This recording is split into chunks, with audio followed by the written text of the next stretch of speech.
Radio Karoual, le journal. Présentation Joseph Ismaël Bationo. 17h en temps universel au quartier Nyarala de Dori. Madame, Monsieur, bonsoir. Bienvenue à cette deuxième édition du journal.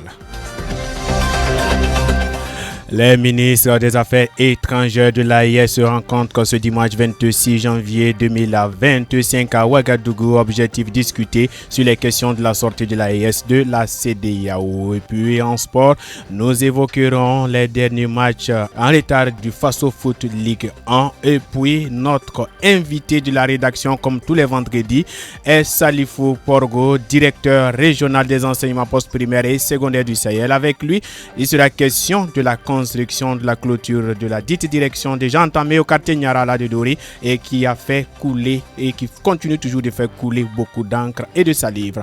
Madame, Monsieur, bonsoir, bienvenue à cette édition. Vous informer est un devoir, Madame, Monsieur, un privilège de vous retrouver sur les antennes de la 104.6 Radio Kaoural. Ceci dit, débutons cette édition par le poisson local. En effet, le poisson local, aimé par tout le monde pour son goût, est en train de se faire rare dans la ville de Dori. C'est pour cela que nous avons cherché à savoir d'où vient le problème de l'approvisionnement. Pour en savoir plus sur l'approvisionnement et les difficultés rencontrées par ces derniers, Ismaël Konfé nous compte dans ce récit. C'est aux environs de 8 heures que nous nous retrouvons chez certaines vendeuses de poissons locales au secteur 4 de Dori. Pour certaines, comme Fatimata Diko, vendeuse de poissons frits sur la voie de la grande mosquée de Dori, elle achète ses poissons aux alentours des mares de Dori ou dans les villages environnants.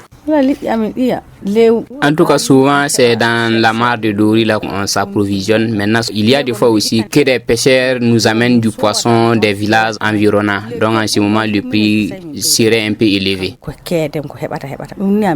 Le poisson local est bien apprécié à cause de son goût qui le rend différent des autres poissons conservés par la glace. Fatimata Maïga. Les gens aiment beaucoup notre poisson parce que notre poisson et les autres poissons ne sont pas les mêmes. Car notre poisson sort directement de l'eau. Et en même temps, nous on arrange ceux qui frient leurs poissons et ceux qui fument aussi fument leurs poissons. C'est pour cela que le goût et les poissons conservés ne sont pas les mêmes. C'est pour cela que les gens aiment trop le poisson local. Toujours selon Fatimata Maïga, la difficulté ne manque pas pour en disposer en quantité à tout moment. En tout cas, les difficultés rencontrées, c'est qu'il n'y a pas l'eau. C'est parce qu'il n'y a pas l'eau qu'on cherche même dans les villages environnants. S'il y avait l'eau, on n'allait pas chercher ailleurs. Uniquement nos poissons de Dori pouvaient nous suffire. Quant à Fatimata Diko, fumeuse de poissons au grand marché, elle lance un appel à l'endroit des autorités pour soutenir les pêcheurs locaux. En tout cas, ce qu'on demande aussi, qu'on vienne nous élargir la mare là, ou approfondir en ce moment s'il y a assez d'eau. Pendant la saison hivernale, en ce moment, les poissons là vont rester. En ce moment, si l'eau là ne tarit pas, on peut espérer avoir plus de poissons que comme ça. Le poisson local est un aliment très riche en vitamines et contribue à la santé. Pour cela, nous devons songer à promouvoir l'ensemble de la chaîne depuis la production jusqu'à la transformation. Madame, Monsieur, sans transition, restons toujours à Dori. Parlons maintenant du nouveau passeport de l'AES. En effet, selon un communiqué en date d'hier jeudi 23 janvier 2024, le passeport AES entre en vigueur à compter du 29 janvier 2025. Ce passeport vient en remplacement de l'ancien passeport de la CEDEAO. Les Doriens ont salué l'initiative au micro de Issa Bamogo. Le passeport de l'Alliance des États du Sahel marque une nouvelle étape dans le processus de retrait de la CEDEAO. Moustapha Diallo trouve que ce passeport viendra soulager les populations de ces trois pays. Personnellement, je trouve ça que c'est excellent. Voilà, c'est encore mieux comme ça. Là, ça va faciliter de faire les déplacements entre les trois pays. Voilà, en tout cas selon moi. Pour d'autres citoyens, ce passeport marquera la vraie intégration sous-régionale. Amadou Sissé. Bon, on peut dire que le passeport qu'ils ont fait, vraiment, ça va être très nécessaire. Et le passeport va jouer le rôle de passeport vraiment. Puisqu'on peut dire avant, il y avait des passeports. On utilise ça, mais vraiment, ça ne joue pas normalement le rôle de ce passeport. Puisque vraiment, les règles ne sont pas appliquées, quoi. Voilà, donc si on a notre propre passeport, ça fait nous servir, ça pourra beaucoup nous aider, quoi, par rapport à ce qu'on avait avant. Pour Aboubakar Bari, pour que ce passeport change la donne, il va falloir que les tests soient appliqués. Concernant en tout cas la question du passeport, comme appréciation, je dirais d'abord c'est une belle initiative. Mais maintenant, au regard de ce que nous vivons même actuellement, l'arrivée de ce passeport pourrait être une bonne nouvelle pour nous tous, membres de AES. Parce que pour le déplacement des Burkinabés vers les autres pays de l'AES, vraiment, on remarque que c'est compliqué, quoi. En tout cas, bien avant l'arrivée de ce passeport, c'est une bonne chose, mais je ne sais pas si ça serait mis en vigueur ou ça va continuer comme c'est actuellement. Que ces nouveaux documents de voyage destinés aux citoyens du Mali, du Burkina Faso et du Niger garantissent l'effectivité de la libre circulation des personnes et des biens au bonheur des populations de l'espace confédéral qui continue de souffrir sur les frontières.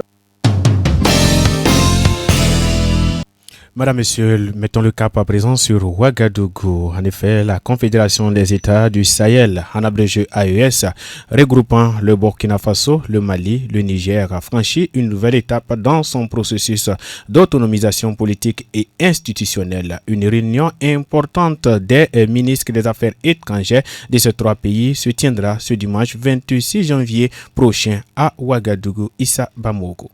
Cette rencontre prévue dans la capitale burkinabé s'inscrit dans une démarche officielle de séparation des États de l'AES avec la communauté économique des États de l'Afrique de l'Ouest CEDEAO. Selon les organisateurs, les travaux débuteront par une cérémonie d'ouverture à 10h sous la présidence du ministre des Affaires étrangères de l'AES. Les discussions porteront sur les modalités juridiques, économiques et politiques de cette rupture. L'objectif est de poser des bases d'une indépendance totale de la Confédération vis-à-vis des institutions ouest-africaines, souvent perçues comme non représentatives des intérêts des pays sahéliens. Les travaux s'étendront sur toute la zone avec une clôture prévue à 16h, marquant ainsi une journée riche en décisions stratégiques. En prélude à cette réunion, un communiqué signé le 23 janvier 2025 par le général Assami Goïta, président de la Confédération des États du Sahel, a annoncé une avancée symbolique majeure. La mise en circulation des passeports de l'AES à partir du 29 janvier 2025. Cette initiative marque une étape importante dans l'affirmation de la souveraineté des trois États et vise à faciliter la libre circulation des citoyens au sein de la Confédération.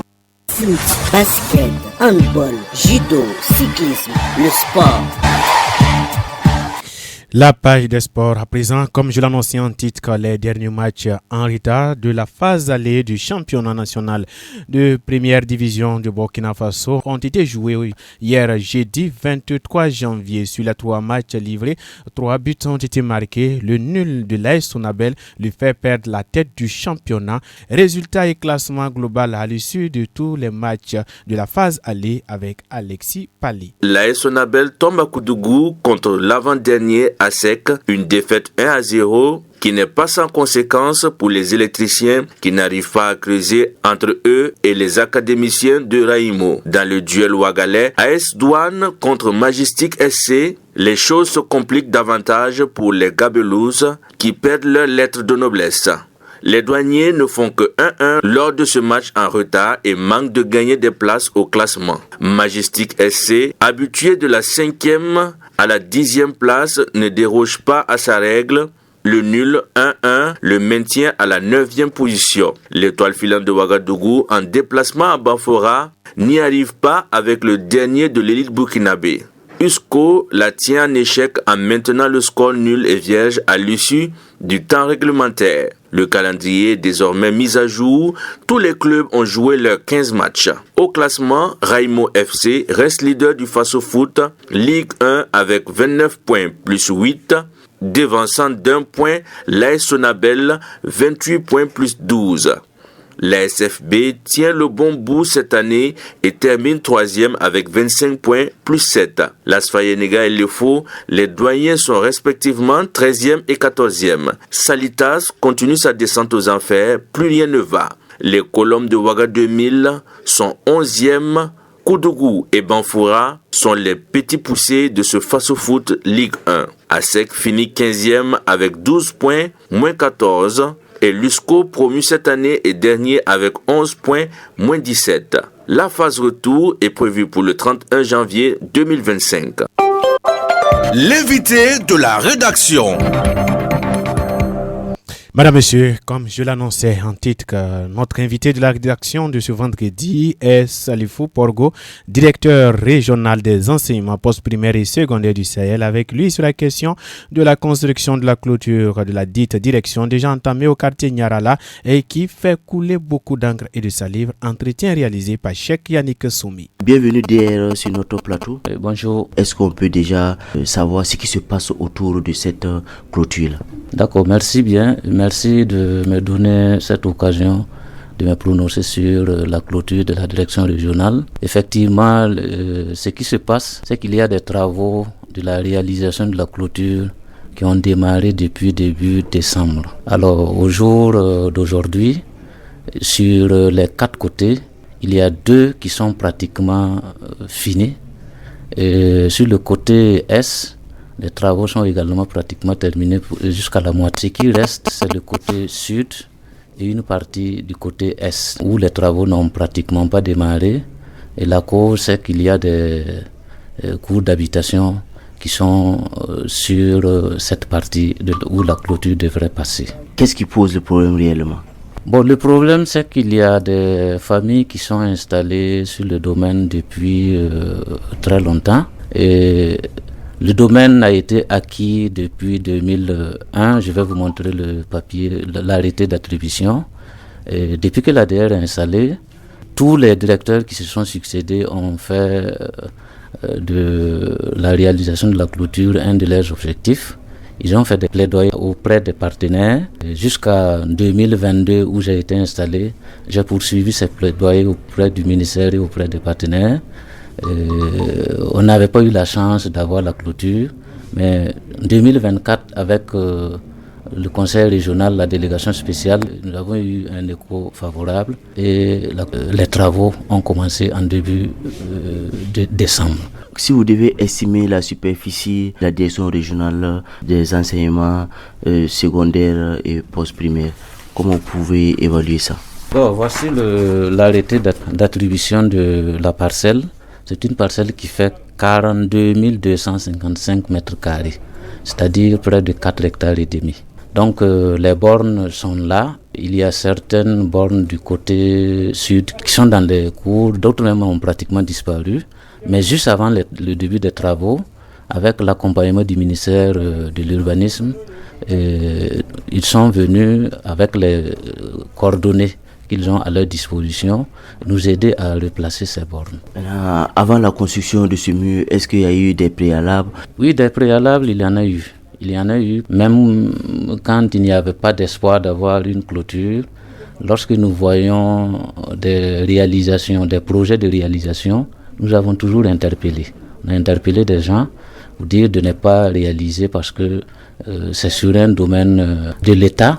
Et tôt ou tard, ils vont devoir partir. Donc, ce n'est pas la peine d'investir davantage.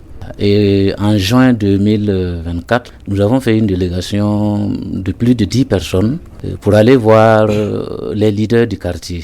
Il y a précisément 2 imams. Nous sommes allés chez eux en famille, leur expliquer que nous sommes en train de poursuivre des démarches pour avoir la clôture. Et ça promet pour l'année 2024. Donc nous venons attirer leur attention et leur demander de porter l'information aux populations. Parce que nous ne savons pas quand est-ce que nous allons avoir la clôture, la date nous ne l'avons pas, mais nous pensons que dans l'année 2024, c'est très fort probable que la clôture soit réalisée. Et en juin, nous l'avons fait et on leur a demandé de passer l'information au niveau des mosquées surtout et dans le quartier. Et lorsqu'en décembre, les travaux devraient commencer, le personnel est allé encore accompagné du premier vice-président de la délégation spéciale communale de Dori et des techniciens de l'urbanisme. Ils ont fait le tour dans le quartier pour revoir l'emplacement des bornes et informer également ceux qui étaient concernés par cette partie, leur dire que les travaux vont démarrer. Et en juin, quand nous sommes allés les voir, Bon, il y a eu des délégations qui sont allées à la mairie, demander à voir le PDS. Je pense qu'ils ont trouvé le premier vice-président. Ils ont échangé. Après, nous sommes allés encore à la mairie. Donc, depuis lors, nous n'avons pas échangé directement avec la population parce que nous sommes un service technique. Nous sommes envoyés ici par l'État pour travailler. Mais les infrastructures, tout comme le domaine, c'est pour la population de Dori, c'est pour les enfants de Dori. Donc s'il y a un litige, c'est la mairie qui doit gérer avec la population. Nous avons donné l'information, mais pour la suite, nous laissons le soin à l'autorité de gérer. Alors on va vous dire merci DS, c'est déjà la fin de cet entretien. Merci d'être passé en tout cas sur le plateau de la radio Kaoural pour étayer cette situation que traverse aujourd'hui à la fois la direction régionale des enseignements post-primaires et secondaires ainsi que les populations riveraines et même les responsables de la commune de Dori. C'est moi qui vous remercie. Radio Karoual, le journal. Présentation Joseph Ismaël Bationo. Madame, Messieurs, ceci c'est notre se referme cette édition du journal. Merci à vous de l'avoir suivi. Piloté techniquement par Elouine Désiré Nikema. Restez à l'écoute, l'information revient dans une poignée de secondes avec Ismaël, confié en langue Foufoulde.